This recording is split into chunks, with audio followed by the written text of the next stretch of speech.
my friends, and a very, very warm welcome to you. My name is Mr. Dilly, and this is my very first ever Mr. Dilly Meets for Key Stage 1 children, which is you. Yes, you. And you at the back, I can see you. And you over there, I can see you. And you over there, yes, you. And it's lovely to be with you. I hope you're going to enjoy the show. We've got some brilliant guests coming up and lots of fun for you today. It's time for me to introduce you to my first guest. Now, this is the man coming up first. He is an author and illustrator, so he writes the books and illustrates the books. His name is Steve Antony. You may be familiar with Rainbow Saurus, Catnap, The Queen's Hat, and many others. And he's here today to talk to you about his new book, which, as you can see, is called Bird Bath. Give the man a big round of applause as we welcome to Mr. Dilly Meets Mr. Steve Antony. Hey, hello, Steve. Hey everyone.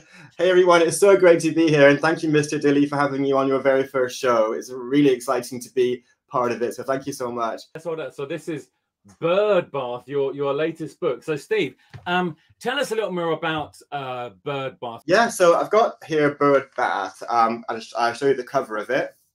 This is Bird Bath, and as you can see, the bird is drying his hair with the hairdryer. And these are really fun books. These, you know, I love drawing so much. I love making up stories so much. And I'm sure that each and every one of you has at some point made up your own story or drawn a picture. And that's what I do. That's my job. So I draw pictures and I make up stories. And this is the most recent one called Bird Bath. And I have never read this book online before or shared it with a classroom before. So this is the first time that I've done it with this particular book. As you can see, there are more books behind me. So I'm the author and illustrator of lots of books. Queen's Hat, Mr. Panda, I illustrated Chitty Chitty Bang Bang, and lots of other ones. But this is the first time that I've written a story and illustrated a story about a bird. So I'm going to go ahead, and if it's okay with you, Mr. Dilly, I'm going to read the story to everybody. And then after I've read the story, what I'm going to do is I'm going to show you all how you can draw your very own characters. Bird Bath by me, Steve Antony.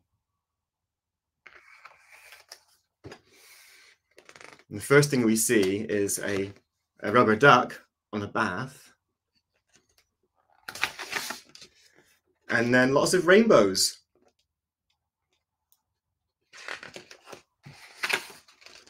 Bird Bath by me, Steve Antony. From my nephew Otto, who just turned 1 the other week.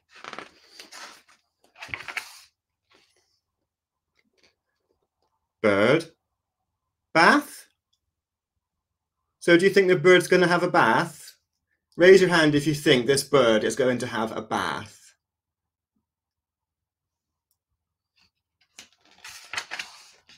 Bath. Birds! Look, there are more birds. There are 4 birds altogether, and I think they might all jump into the bath.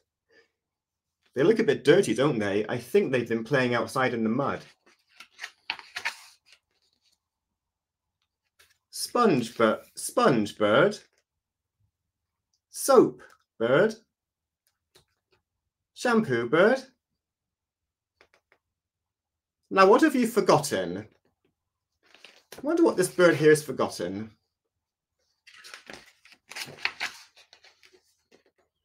Of course, bath toys are half the fun. Good sharing, birds. Look at all those bath toys. We have a rubber duck. We have a pufferfish, a submarine. Can you see a crab and a seahorse? And a starfish?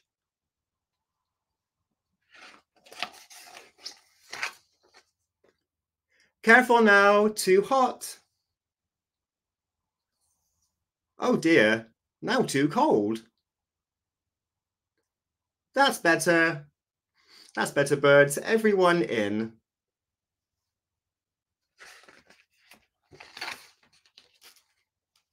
Splish, splash, rub-a-dub. What have you got there, bird? I wonder what this one has. What do you think that is?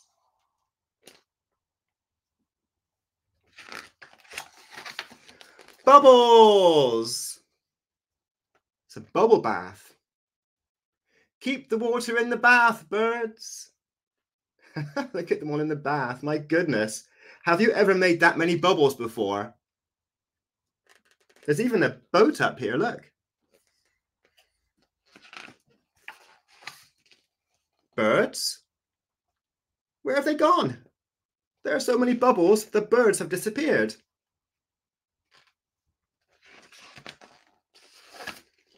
Ah, there you are, silly billies. Looks like they're having so much fun. Wash off the bubbles. Then pull the plug. Now everyone out.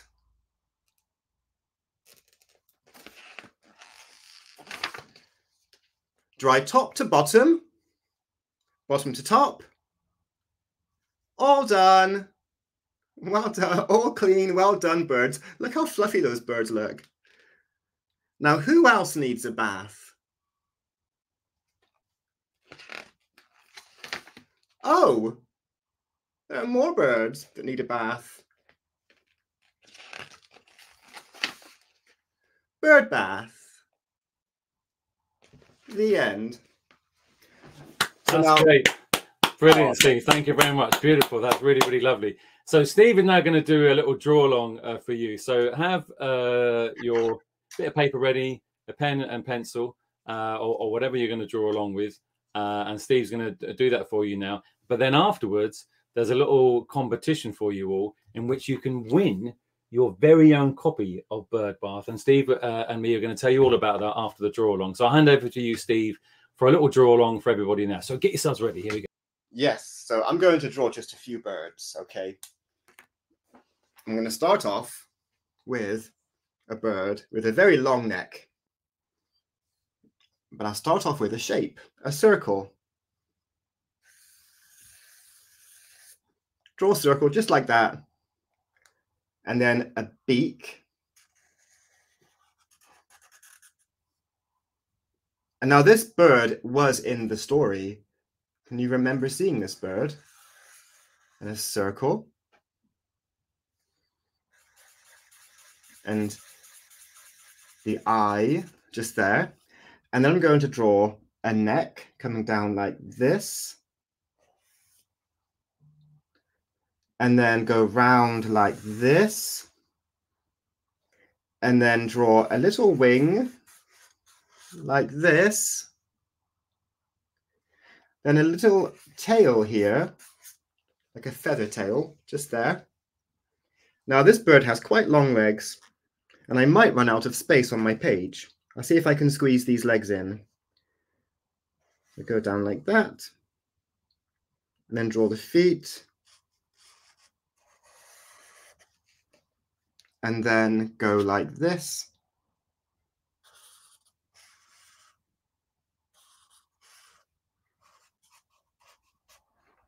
And there you have a flamingo. And just very quickly, this is a slightly easier one to draw. So if you draw a circle here, and a circle underneath like this, and then draw some lines like this. So it looks like fluffy, like it's a fluffy bird. And then some feathers up here. And a wing, another wing. Two legs. And then a circle, another circle. An eye, another eye, and a smile, and then one final one.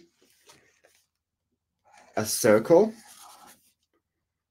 a long beak, another circle, a circle, another circle, lots of circles, and then a wing,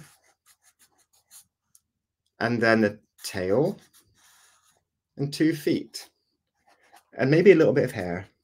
And that's a hummingbird.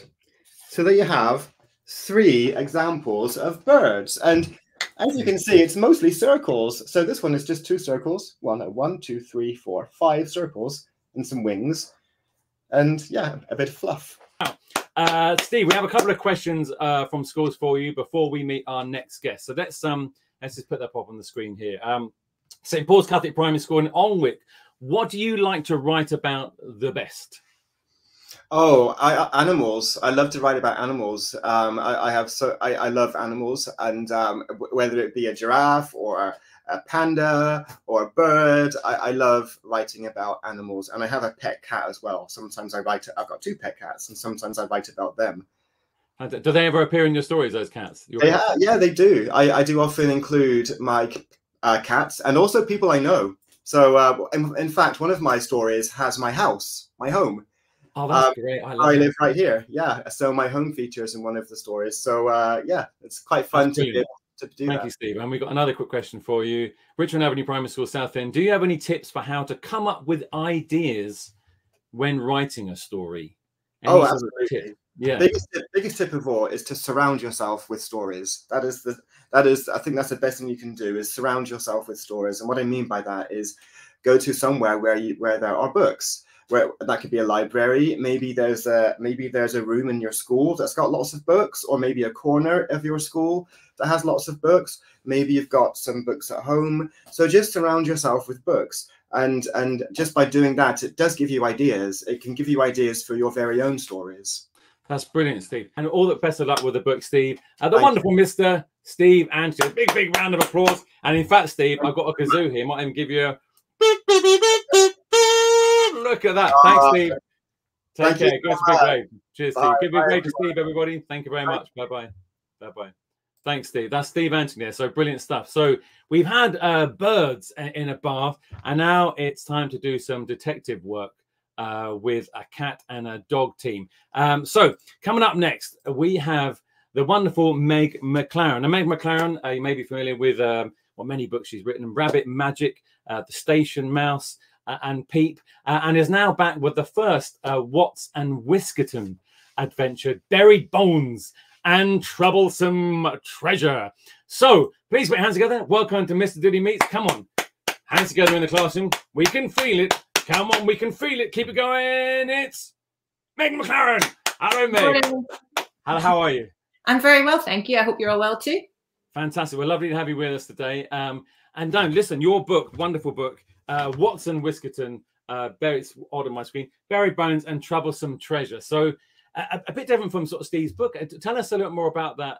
Yeah, so most of you probably have read my picture books. Picture books are very short books. And the thing about mysteries is there's lots of clues and suspects. And so what I wanted to do was write a longer book to give me room to really let you join the investigation. So this is Watts and Whiskerton. This is the first book. It's called Buried Bones and Troublesome Treasure. It's highly illustrated. That means that there are lots of pictures in the book. There are pictures on almost every page. And it is a mystery. And a mystery is when something really unusual or hard to explain happens. And the people who solve mysteries are called detectives. And these are our detectives. So Watts is the dog. He comes from a family of very famous detectives, but he's not really sure if he wants to be a detective too. And then he meets Pearl Whiskerton. And from the moment he meets Pearl, very strange things start happening. So Pearl's dad's prize-winning roses start moving around the garden at night. They find some dinosaur bones in the grounds of the house. The dinosaur bones take them to the museum, where we learn there has been a theft, and also that a precious exhibit has been stolen a long time ago and has never been found. And so by the end of the book, Watts and Pearl work out why all these strange things are happening and who is responsible for them. Dun, dun, dun, dun, dun, dun. Can you give us a little read, a little taste? I think you're going to read, is it the beginning of the book? You're going to... Yeah. So I'm going to read the introduction, and that's where we get to meet Watts properly. He is the narrator of our book. He's telling us the story. So this is Watts, and it tells us that he always has a notebook because he writes everything down. He always has a spare pencil and plenty of pockets to put clues in. So it says, "Hello, my name is Watts. I come from a family of detectives, and I've traveled all over the world with my parents while they solve their curious cases. But Mum and Dad are so good at their job that I never got the chance to help, which meant that I didn't know if I was a good detective too, or even if I wanted to be one. because I'd never tried anything else. So when my parents went searching for the wishing well of wherever, I decided it was time for a change. I wanted to see what life was like when we weren't tracking down diamond thieves or locating long-lost loot. Also, I really didn't fancy going back to the jungle. I was looking forward to a week of doing whatever I wanted. But mysteries seemed to follow my family around, and my holiday wasn't as relaxing as I'd hoped, although I did finally get the chance to find out if I could solve a mystery on my own. This is my best friend Pearl. She's even keener on mysteries than I am. So this is Pearl, and what we learn is that she asks a lot of questions. She always thinks she's right, and she really wants to be a detective. This is a story of how Pearl and I met. I wrote down everything that happened because I love to write. If I wasn't going to be a detective, I wondered whether I could be a writer instead. As it turns out, my holiday gave me the perfect chance to practice both. Whiskerton Manor was the biggest house I'd ever seen. While Mum and Dad were trudging through the rainforest, I was here to stay with Count Whiskerton, an old client of theirs who had volunteered to look after me. He had a daughter my age who was going to meet me at the gates. So we can see Watts and Pearl meeting at the gates. And Pearl says, "Hello, you must be Watts. Did you enjoy your train journey? I can see you enjoyed that donut." Watts says, "How do you know so much about me?" Pearl took a very deep breath and said, "Oh, that's easy. Your train ticket is sticking out of your pocket, and there's a big blob of jam on your bow tie. But it wasn't from a sandwich because there's sugar all over your face, and no one eats sugar sandwiches, so it must have been from a donut. And the label on your suitcase says, 'Please look after this Watts.' That makes you a Watts. Nice to meet you. I'm Pearl." So we can see that Pearl has looked very closely at Watts and has determined all of these things about him. So we know that she is going to be a very good detective, and together they're going to be an excellent team. That's fantastic. So Watts and Whiskerton, buried bones and troublesome treasure. Brilliant. A cat and dog sleuthing duo. Meg, are you going to give us a little drawing? Is this going to be from Watts and Whiskerton, the drawing? Yeah, we're going to draw Watts. We're going to draw Watts. Oh, that's brilliant. Excellent. So we are going to draw just Watts's head. And what we're going to do, in the middle of our piece of paper, we are going to draw a circle. Doesn't have to be perfect, just has to be a nice round shape. Now, when I draw faces, I always draw the nose first because it's right in the middle, so it makes it easy to work out where everything else is going to go. Now, I'm going to draw the nose a little bit bigger at the top to show you what shape it is. We are going to draw a triangular shape like this. So right in the middle of our circle, we are going to draw a little small triangular shape, and that's going to be Watts's nose. Now, Watts has two eyes, and they go above his nose. So either side, we are going to draw an eye like this.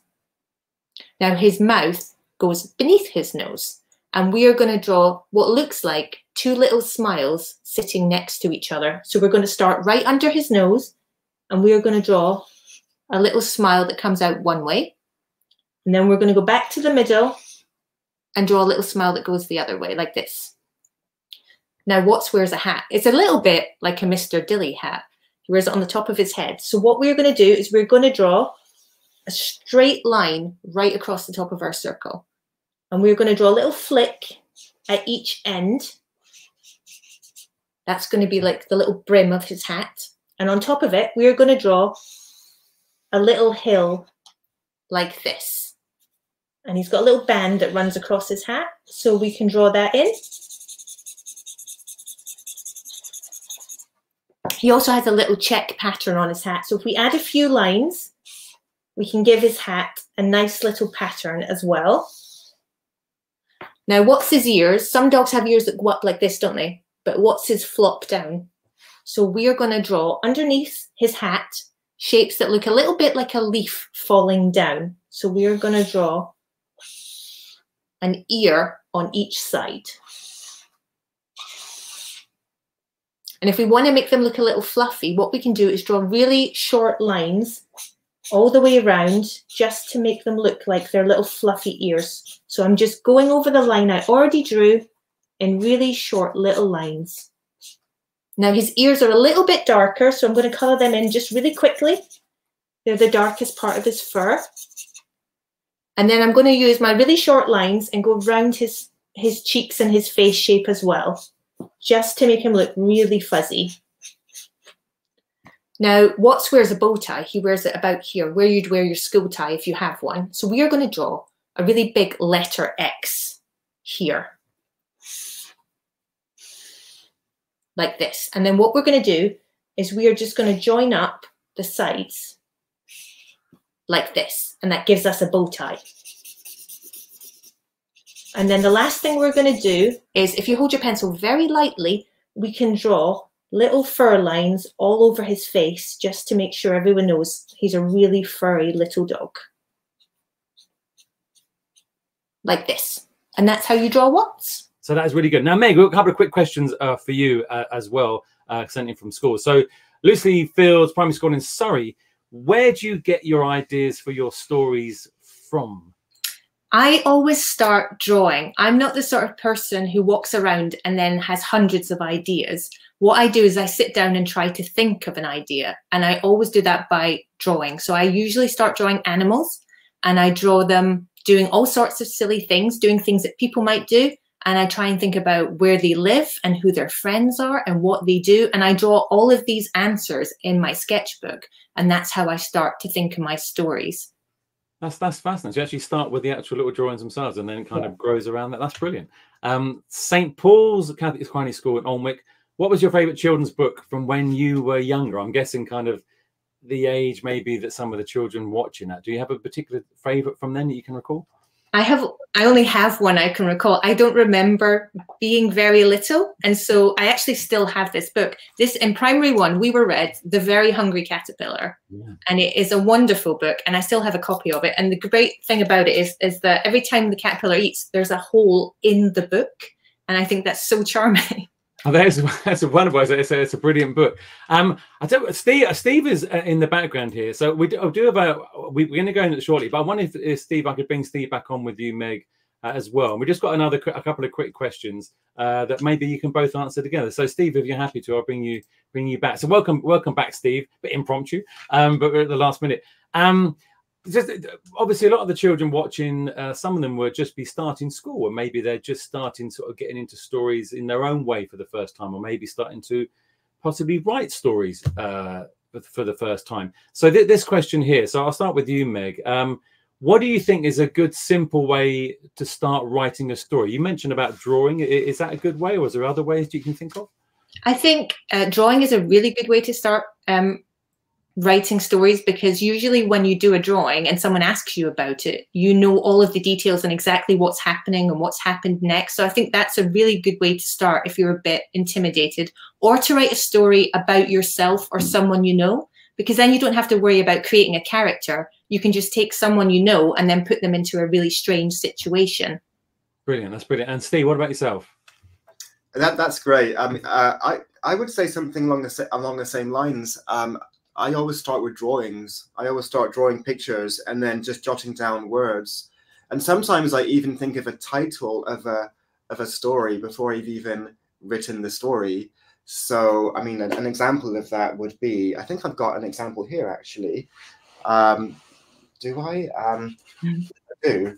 So here's one of my sketchbooks. And one day I just drew a picture of a gorilla holding a balloon and about to slip up on a banana. And then I thought of Betty Goes Bananas.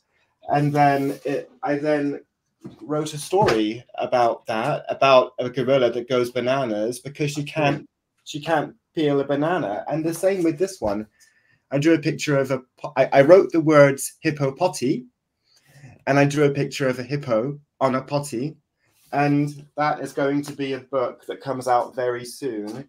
And actually, it's that little drawing that led to bird bath and catnap. That's brilliant. So that's brilliant. It's really interesting. It's that, you know, I think it's like being able to perform magic when you're writing stories, when you're creating these characters, and they then come to life. And I know it sounds a bit silly, but sometimes when I draw a character, I'll ask it a question.